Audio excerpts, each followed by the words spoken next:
देखिए, ममता बनर्जी तो शुरू से कह रही थी कि मेरा गर्दन कट जाएगा लेकिन हम एसआईआर नहीं होने देंगे, किसी कीमत पे लागू नहीं होने देंगे।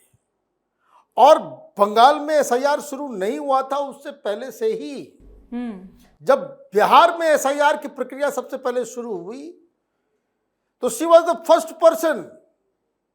सुप्रीम कोर्ट में दरवाजा खटखटाने वाली सबसे पहली पार्टी वो टीएमसी थी। बिहार से कोई लेना देना नहीं ममता बनर्जी का, लेकिन महुआ मोइत्रा सुप्रीम कोर्ट चली गई थी कि चुनाव से पहले ये ठीक नहीं है।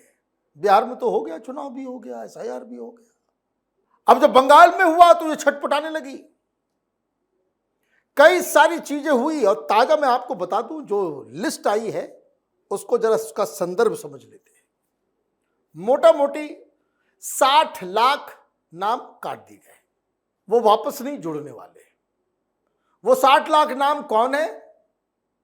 किसी का मौत है, कोई रहता नहीं है, फर्जी था।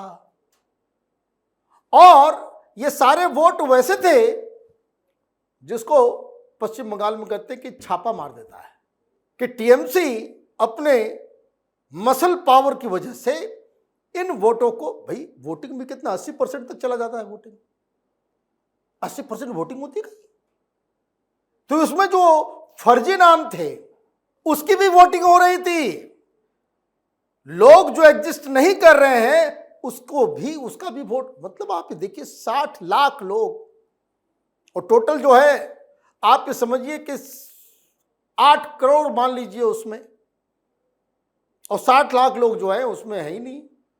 तो फिर ऐसे कैसे वोटिंग हो जाता था 80%? तो ये तो 60 लाख नाम गए, अब ये वापस नहीं आएंगे। ममता बनर्जी चीख रही है इसलिए कि अभी 60 लाख नाम अभी और कटने बाकी है।